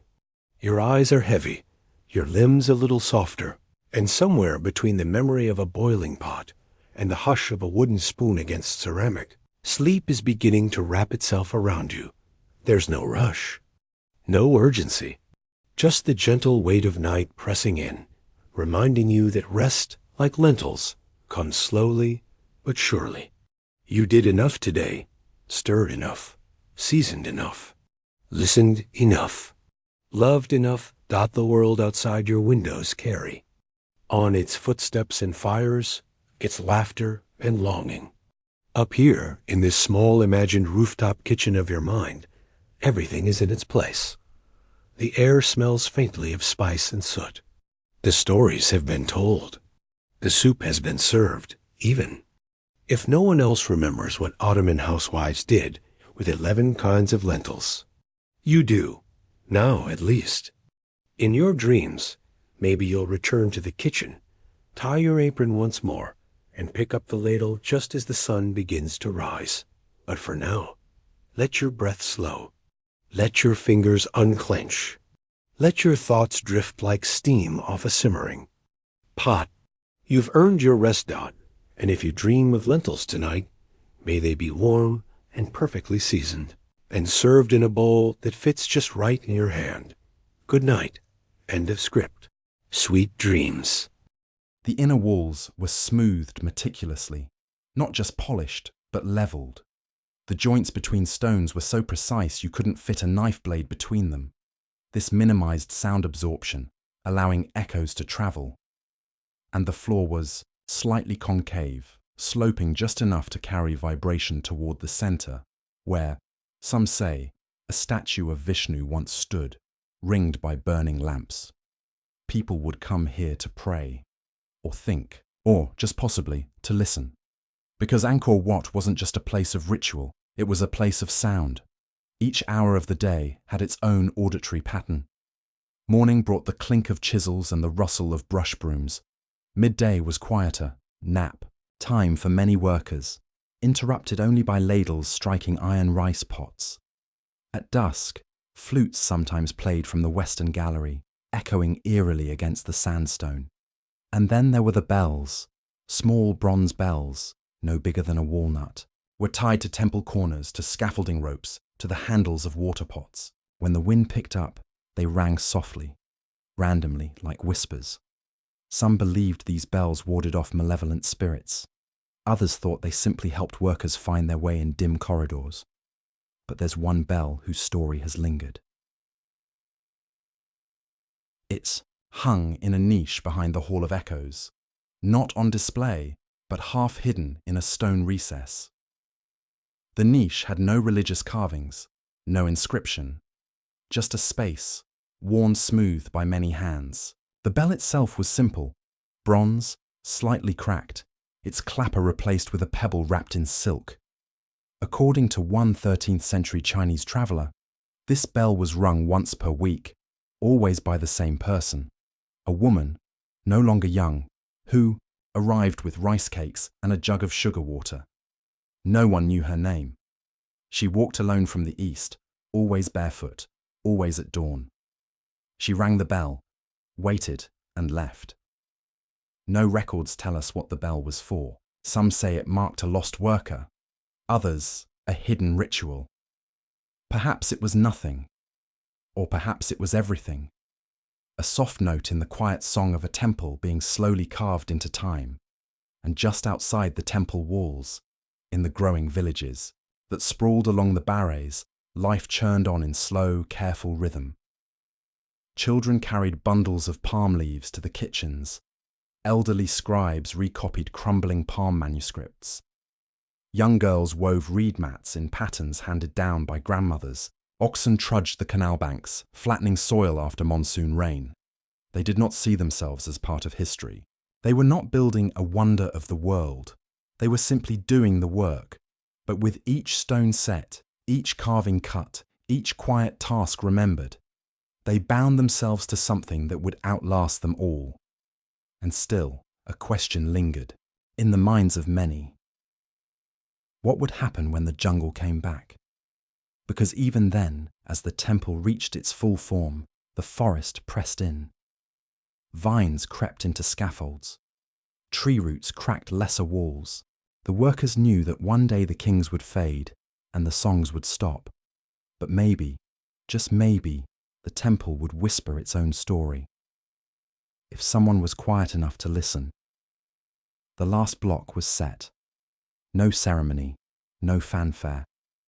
Just a quiet morning, sometime in the mid-12th century, when the final stone slid into place with a gentle thud. The scaffolds had been taken down, the quarries abandoned, the carts and chisels stored or lost. Angkor Wat, complete in form, stood alone beneath the Khmer sun, but in many ways, the temple was only just beginning its life. With the court's attention drifting toward the construction of new projects, particularly the nearby city of Angkor Thom, the builders, masons, and memory keepers moved on. The women who'd once traced carvings with their fingers now stayed home with grandchildren. The whispering bells fell silent. In their place came saffron-robed monks. By the 13th century, the state religion of the Khmer Empire had shifted. The Sikh Hindu pantheon of Vishnu and Shiva gave way, slowly, then firmly, to Mahayana Buddhism, and eventually Theravada. The temple, once built for a god who held a discus and rode a giant eagle, became a sanctuary for the Buddha's calm gaze. But it wasn't abandoned, not yet. Monks moved into the galleries, sweeping the stone floors, lighting butter lamps, and tracing verses in Pali across the inner walls. The grand bas-reliefs remained untouched, but the atmosphere shifted. Vishnu's temple had become a monastery. The central tower, once the heart of royal ceremonies, now echoed with chants at dawn. The carvings of celestial battles became visual metaphors for inner struggle. Stories of demon slaying transformed into parables of overcoming desire. And the monks whispered to the walls. Some say they believed the walls could remember, that each time a mantra was recited in the Hall of Echoes, the sound imprinted itself on the stone. Not in a magical way, no hocus-pocus, but in the same quiet logic by which wind smooths rock. Over centuries, 1,000 voices whispering the same prayer, could perhaps shape something. The monks lived humbly. They slept on woven mats, patched their robes with palm thread, and gathered mourning alms from the surrounding villages. Their daily life was far less grand than the empire's former court, but it had a kind of reverence. They washed the statues, they replastered cracked walls, they lit incense in the same carved niches where generations earlier artisans had stashed their chisels. They taught village children to read syllables scratched in banana leaves. But the forest was watching, even. During Angkor's height, nature had tested its boundaries. Vines crept up the outer galleries. Bats nested in the hollow lotus towers. The monsoon rains wore grooves into walkways once polished smooth by royal sandals. After the 14th century, something shifted. Trade patterns changed. Regional powers shifted. And above all, the great reservoirs, the barrages, began to fail. Angkor's water was its lifeblood. The entire city had been built around a sophisticated hydraulic system. Canals, dikes, spillways, and ponds that captured monsoon rain and released it in careful doses through the dry season. But now the canals silted up.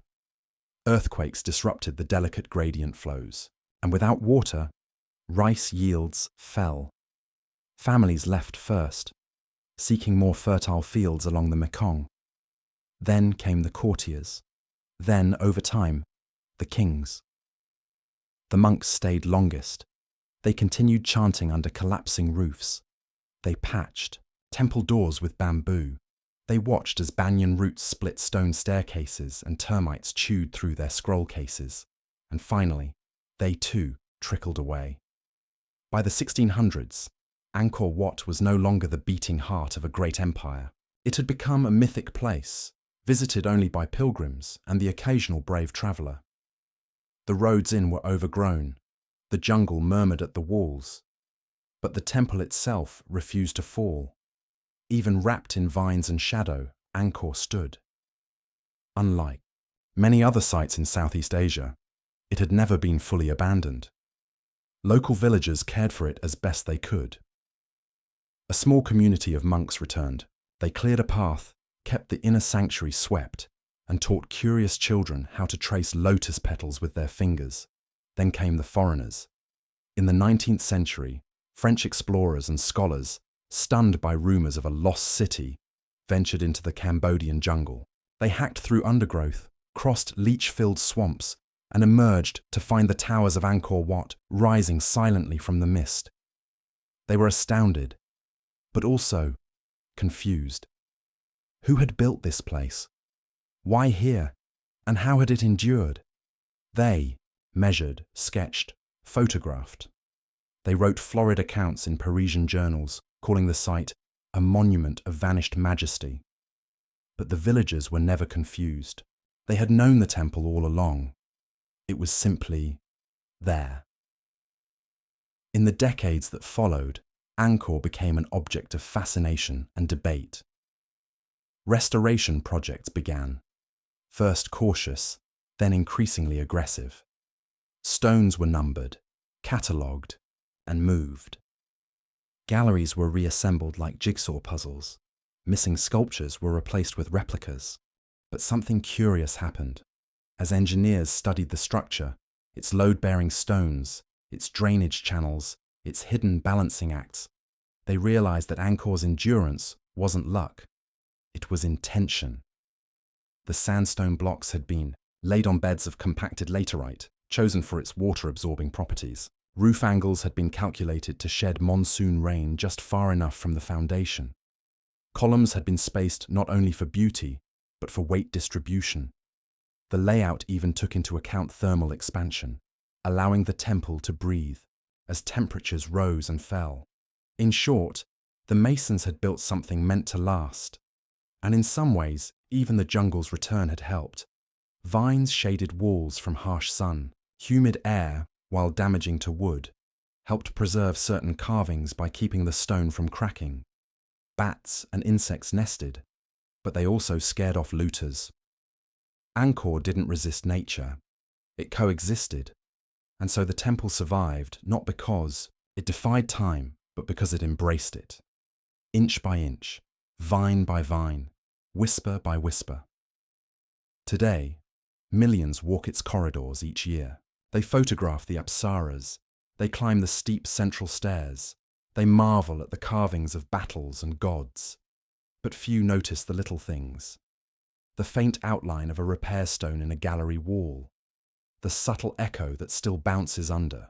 The central tower.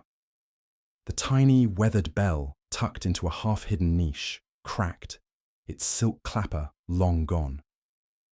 That bell is still there. No plaque, no explanation. It hangs quietly, waiting for a hand that remembers. And as the sun rises over Angkor Wat, casting long shadows across the lotus ponds and gilding the towers with morning gold, the temple continues its slow conversation with the world. Not loudly, not urgently, but gently, like breath on stone, as if it is still listening to the ones who whispered to the walls. It wasn't a palace of jewels or scrolls or firelit poetry that defined the Song dynasty's strength. It was a tea bowl, small, white-glazed, perfectly round, not because it shimmered, but because it held something that made emperors pause their thoughts and poets rearrange their lines. It held whipped tea, not the sort you sip in a cafe with a slice of cake, but a ceremonial jade-coloured froth so delicately prepared it made watching the preparation more important than drinking it. The year was 1050. You're in the court of Emperor Renzong. Outside, the palace grounds stretch into the early spring mist. Inside, sandalwood curls from a bronze burner. The emperor has just awoken from a midday nap. His attendants do not rush him. There is a rhythm here. A servant brings the bowl, not filled, not steaming. Empty, but warm to the touch. Another brings the powder. Carefully, stone-ground leaves. From a shaded bush, processed in near silence, Renzong lifts his gaze, says nothing. The tea master begins. First warm water, just enough to kiss the powder into a paste. Then, using a bamboo whisk carved with 32 fine prongs, he begins to whip. Not fast, not slow, just enough to aerate. Circular, then linear strokes, tiny waves forming. Foam appears. Dense, white-edged, tiny green bubbles suspended in the middle. It was called dian cha, dotting the tea, and it wasn't just a drink. It was a ceremony, a meditation, and more importantly, a symbol. Because under the Song dynasty, tea wasn't a peasant's leaf. It was an empire's metaphor. You see, the Song rulers lived in a world where elegance mattered. They did not expand their borders with war, but with bureaucracy. They catalogued rivers. They mapped mountains. They invented printed money, developed civil service exams, and wrote encyclopedias thick enough to use as footstools. And in this world, tea was proof that you understood restraint. A properly foamed bowl of tea meant you understood control, of water, of motion, of time. In fact, entire competitions were held among the elite. Who could produce the most stable foam? Whose tea left the longest streaks down the inner side of the porcelain bowl? Whose leaves had been ground so finely they left no grit on the tongue? Imagine grown men, scholars with calligraphy-stained sleeves, hunched in silence, watching tea foam settle as if they were staring into an oracle. Now, zoom out from the palace. In city markets, tea had become a quiet revolution. Vendors set up shop near scroll sellers and ink merchants. Ceramicists in the kilns of Jian and Yue rushed to create bowls with just the right glaze to show off the froth. Black glazed bowls were prized because the green tea foam stood out against them like a storm cloud over a moonlit lake. Tea houses bloomed across towns like moss on stone walls. But unlike the louder drinking halls of earlier dynasties, these were places of chess, poetry, and occasionally bureaucratic gossip spoken under one's breath. In Hangzhou, tea houses overlooked the lake. In Kaifeng, they stood wedged between bookshops and paper makers. The air inside was always warm, humid from the steam and the hiss of kettles, and time moved differently there. And yet, for all its social glow, tea still held a personal place. In the night routines of the learned and the lonely alike, a scholar might stay up writing by lamplight, pausing to watch the foam in his cup collapse into stillness. A widow might warm her hands over a bowl, its surface barely rippling, and think of her husband's last poem. A monk might brew his leaves with such precision he wouldn't drink until the third bell of the fourth watch. Tea kept people company. Not loudly, just enough. Back in the palace, the emperor finishes his bowl. There's no applause. He nods. The tea master bows. Somewhere in the garden, a cricket chirps. A eunuch adjusts a lamp. No one speaks, but they all know. This bowl was better than yesterday's, and this meant something. Because during the Song dynasty, excellence in tea wasn't about taste. It was about attention. Every element mattered. The spring it came from, the mountain the leaves were grown on, how the leaves were steamed, dried, packed, and finally crushed into a fine green powder. Before the 13th century, loose-leaf brewing hadn't taken over. Pressed tea cakes were still king, and to brew them correctly meant boiling water at a precise point, the fisheye bubble stage, not too early or too late. Tea was time, taste, and temperature held in a cup. And what about bedtime? Ah, yes, you might think tea kept people awake. But the Song believed otherwise. In the right quantity, and especially in ceremonial preparation, tea soothed the mind. Not for common labourers after a long day, perhaps, but for scholars, monks, and insomniac poets with too many thoughts, tea served as a gentle companion on the path to dreams. The poet Su Shi, exiled and wide awake in the provinces, once wrote of drinking tea at night and falling asleep to the rustle of bamboo outside. His dreams, he said, were green-tinged and fragrant. It's hard to measure how many hours of sleep were delayed or deepened by the ritual of tea during the Song dynasty, but you can imagine it. A scholar lights his final candle. He whisks a small bowl of jade-green froth. He sips. He watches the foam settle, the bubbles pop one by one, and then, with the window open to the stars, he dreams of rivers, inkstones, and the quiet swirl of water on porcelain. But what happened when the dynasty fell? When the Mongols arrived and powdered tea began to disappear? That's a question still rising like steam in the next section. The bowl had barely cooled when everything changed. It didn't break in a single moment. There was no loud crash, no boiling kettle overturned in protest. But as the 13th century dawned and the Song dynasty began to fracture, so too did the quiet art of powdered tea. Outside the walls of Hangzhou, horses were arriving, swift, dust-covered, with riders who did not pause to sip.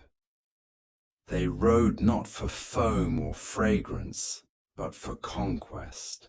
These were the armies of the Mongol Empire, and with them they brought a different rhythm. Gone were the precise ceremonies of Diancha. The Mongols, led by Kublai Khan, valued strength, speed, and efficiency. In the steppes, a drink wasn't meant to be admired, it was meant to fuel. Fermented mare's milk, kumis, was the choice for soldiers who needed hydration without slowing their stride. A whisked bowl of jade-coloured foam would have looked out of place beside a saddlebag. By 1279, the Southern Song had fallen. The last child emperor drowned in the sea. His loyal ministers walking into the waves after him, their scrolls soaked with salt and grief. The Mongols ruled now, and they called their new realm the Yuan dynasty. But what of tea? At first, it survived. Even the Mongols recognized its importance. It remained in Buddhist monasteries, where monks continued the careful grinding and whisking of leaves during long evening meditations. But outside those walls, tastes were shifting. Loose-leaf tea began its slow return. It wasn't new. Before the Tang and early Song dynasties, leaves had been brewed whole. But now, under the Yuan, tea preparation began to simplify. People steeped leaves rather than whisking powder. They boiled water and poured it over twisted, dried shoots rather than frothing a paste. The famous black-glazed Jian bowls, the very ones that once set standards in tea competitions, fell out of favor. Their thick walls, once perfect for holding heat, now seemed unnecessary, and in the homes of former Song bureaucrats and poets, a quiet mourning settled in. Not for politics, not for empire, but for foam. In diaries and letters, some of them wrote nostalgically of the tea competitions at court, of the way the foam would sit for minutes untouched, as though it too were listening.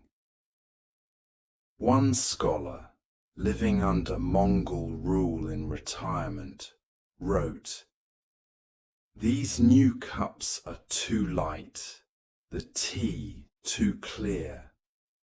The leaves rise and fall like small birds without direction. I miss the cloud in a bowl, but the shift was not entirely mournful, because something else was happening."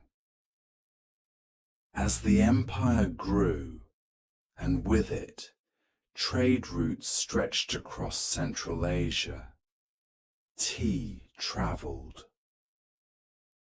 What had once been a symbol of scholarly calm now became a commodity. Caravans carried bricks of compressed leaves to Tibet, to Persia, even as far west as the steppes of Russia. In the markets of the Yuan capital, Dadu, modern-day Beijing, you could find tea from Yunnan, shaped into dense cakes, ready for travel and barter. The era of powdered tea foam was fading, but tea itself was evolving. In fact, for the first time in centuries, tea drinking was becoming practical. No ceremony required. Just a pot, some boiling water, and a pinch of dried leaf. The people adapted. They had to. Under Mongol administration, the old civil service exams were suspended. Many scholars turned to farming or shopkeeping. There was less time to whisk, more need to simply steep, and yet something curious lingered. In certain corners of the capital, some households continued the old rituals. A few bowls were passed down, whisked out only on the quietest evenings, not for show, not even out of nostalgia, but because, in the bustle of change, the quiet rhythm of foam still offered something rare, a few moments of stillness. Meanwhile, in monasteries across the empire, monks continued to whisk. They taught young novices how to grind leaves using marble slabs, how to judge water temperature by sound alone. They said the foam represented impermanence, how bubbles rose and vanished like thoughts during meditation, and outside, the world turned. The Yuan dynasty brought new art, new music, and new kinds of food. The Grand Canal bustled, paper currency changed hands. The empire stretched farther than any before it in China. But in a way, it also made the art of bedtime more practical. People no longer waited for servants to prepare bowls.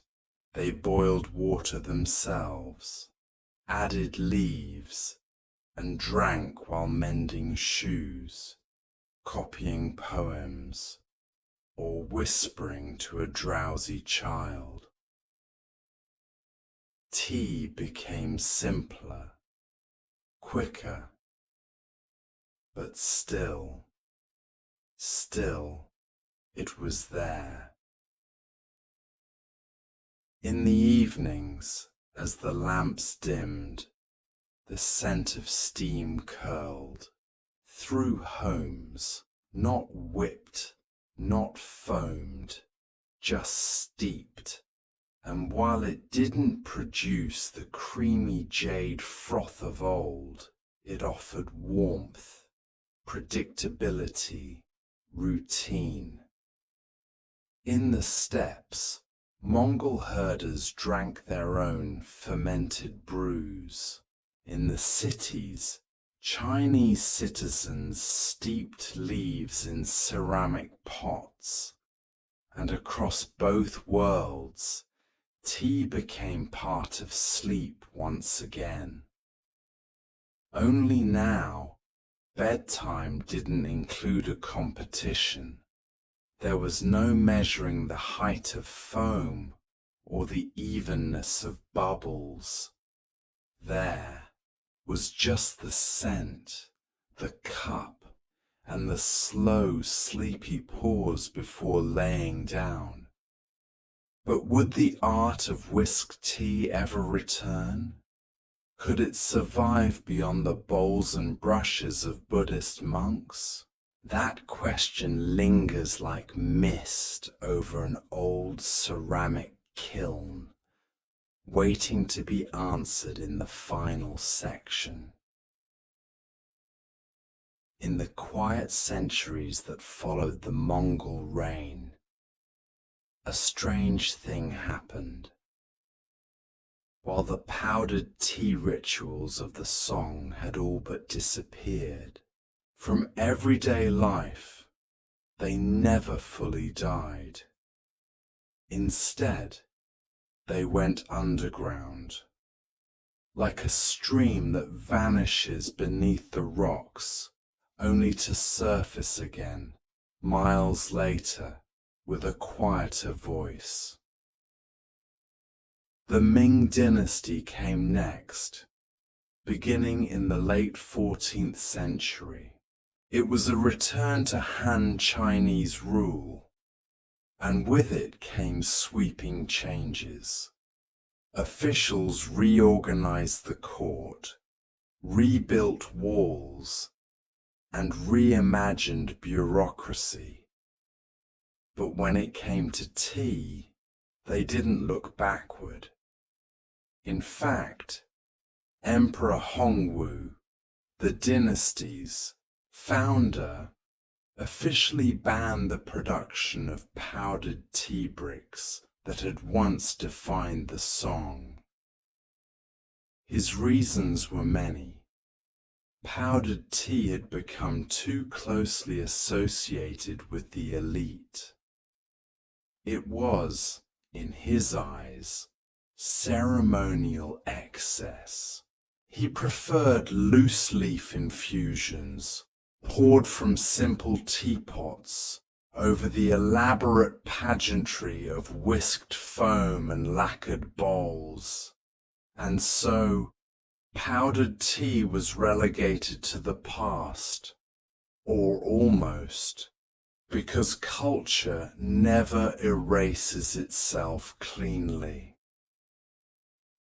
In Japan, Buddhist monks who had once studied in Chinese monasteries brought powdered tea rituals back with them, carrying not just the leaves, but the movements, the tools, and even the gentle philosophy that surrounded it. What had been a fading song pastime became something very different on the other side of the sea. There, it transformed into Chanoyu, or the way of tea. No longer a competition, and no longer tied to social rank, the Japanese tea ceremony became a structured meditation. Everything, from how the host entered the room to how the bowl was turned before sipping, was deliberate, slow, and intentional. And yet, if you watched carefully, you might see a ghost of the song in every brushstroke. The whisk, still there. A bamboo chasen, cut from a single stalk, almost unchanged from its song predecessor. The tea, still powdered, finely ground matcha, descended from the very same varietals that had once sat proudly in black glazed bowls on a song judge's desk. The silence, still present. Only now the goal was not to win, but to still the mind. Even the foam returned. It was softer now, gentler, not judged for its height or sheen, but appreciated for the calm it represented. No longer a standard of taste, it had become a metaphor. Centuries passed. In China, the practice of whisked tea was all but forgotten by the 18th century. Loose-leaf steeping had taken over entirely, celebrated by poets and merchants alike. Teapots from Yixing, made of porous purple clay, became prized possessions.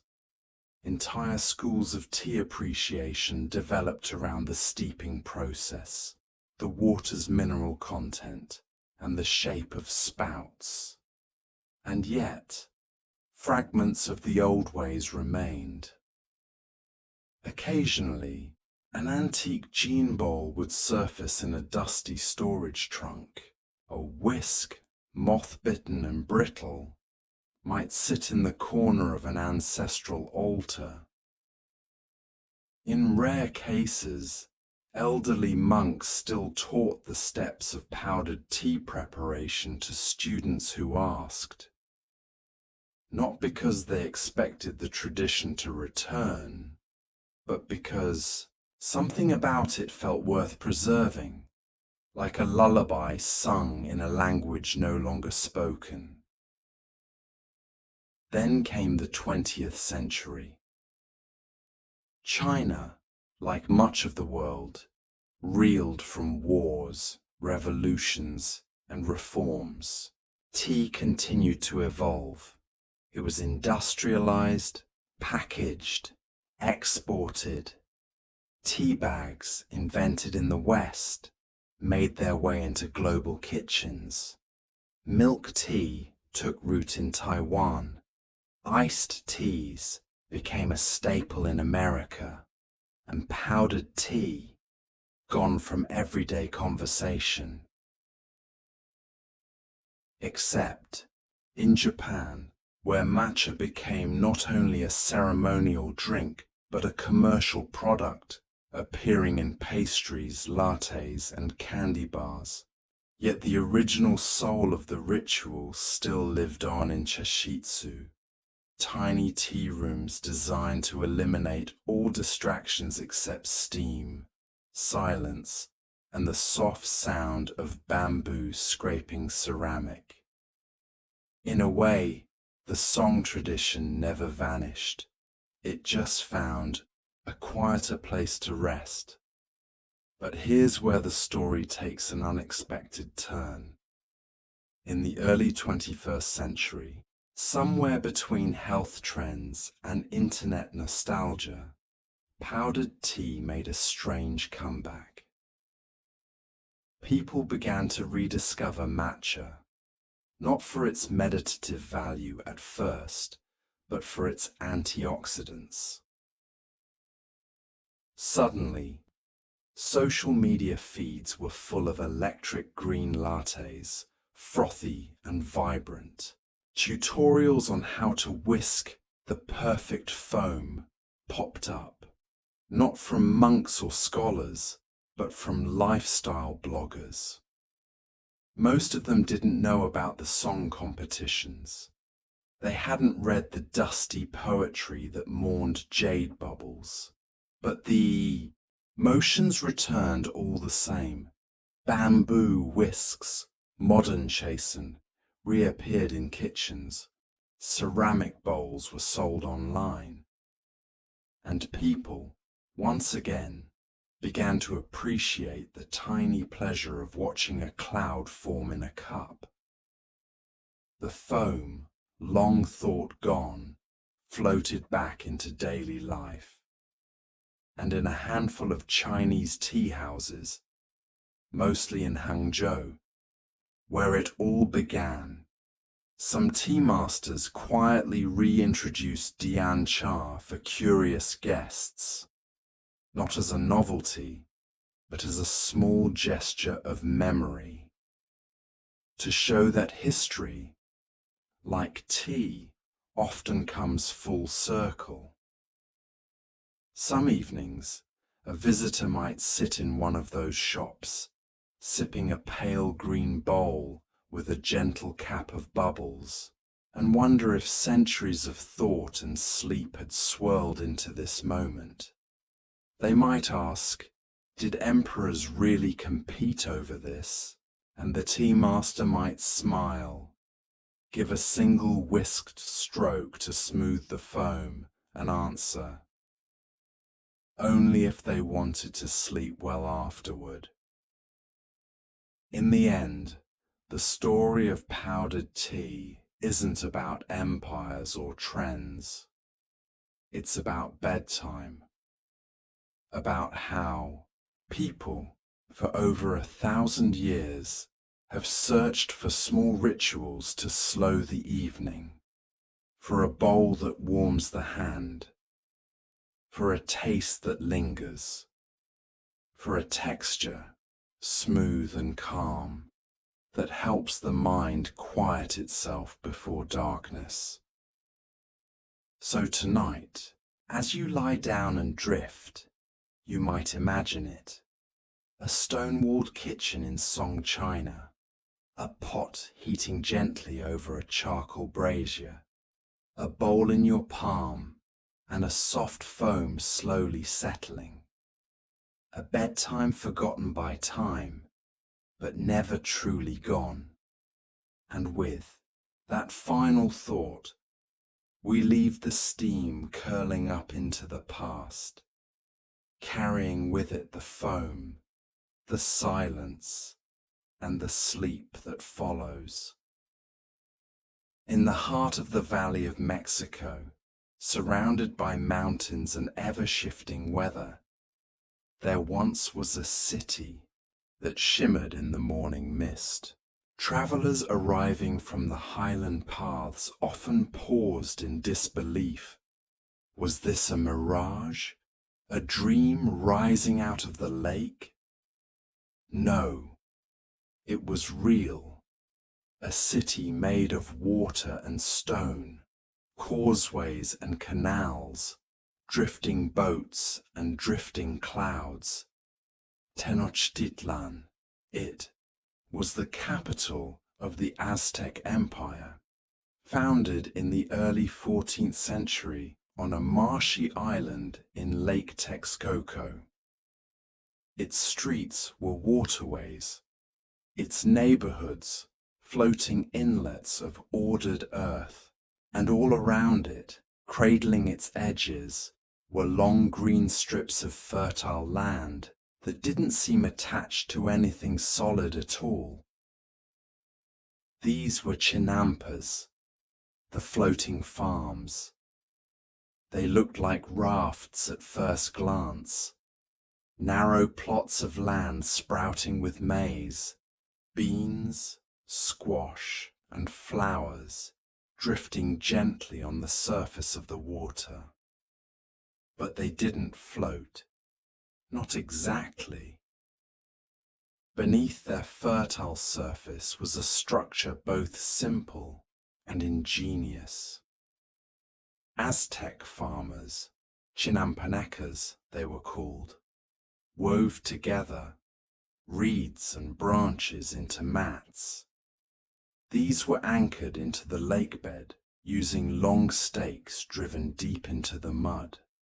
Then they layered on sediment, rotting vegetation, and more mud from the lake's bottom.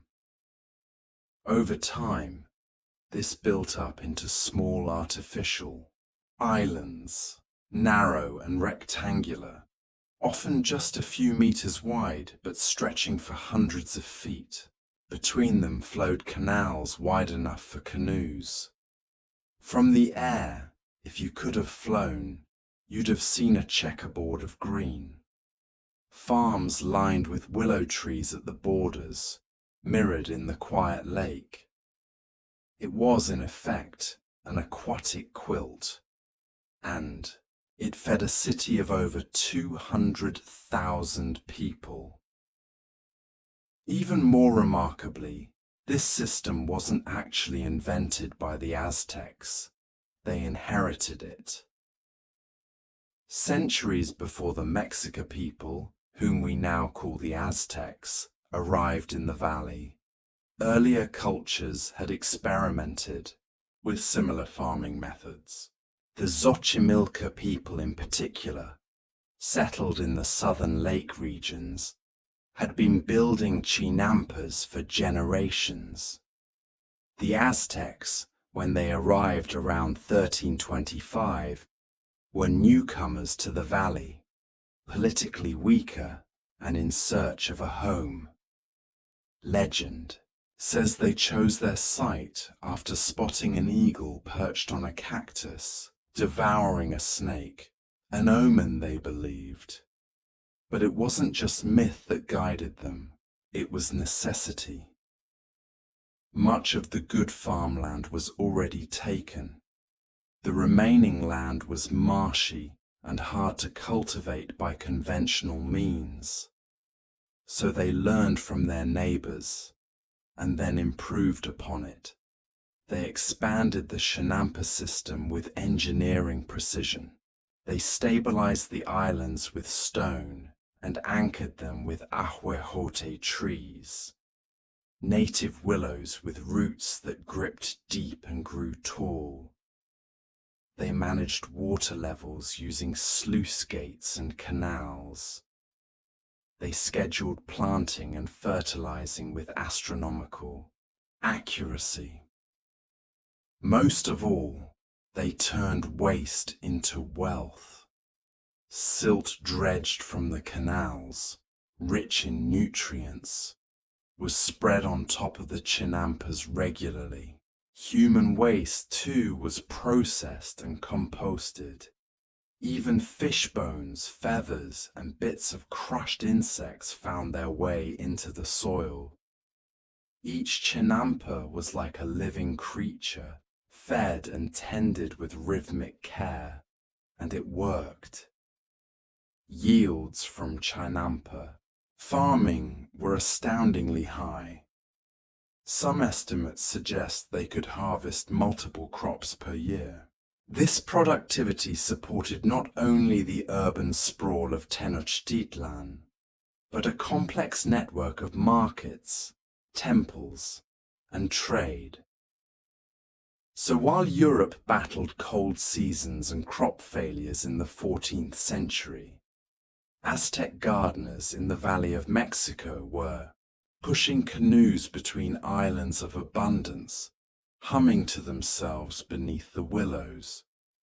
Morning in the Chinampas began early. Before the sun crested the eastern mountains, the mists would gather low over the lake. Farmers would push off in shallow canoes, gliding between plots. Some tended maize, brushing away pests with a flick of a woven fan. Others scattered flower seeds, cempasúchil, marigolds, bred for beauty and ritual. There were no horses, no plows, just hands, hoes carved from volcanic stone, and endless patience. Children helped gather insects, pulling larvae from plant stems and tossing them to the ducks that followed the canoes. Women tied together bundles of herbs and squashes to carry to the market later in the day. It was not a hurried life. The work was repetitive, yes, but rhythmic. Plant, dredge, water, harvest. Season by season, moon by moon, and always the water was close. It lapped against the edges of the chinampas, a constant shallow breathing.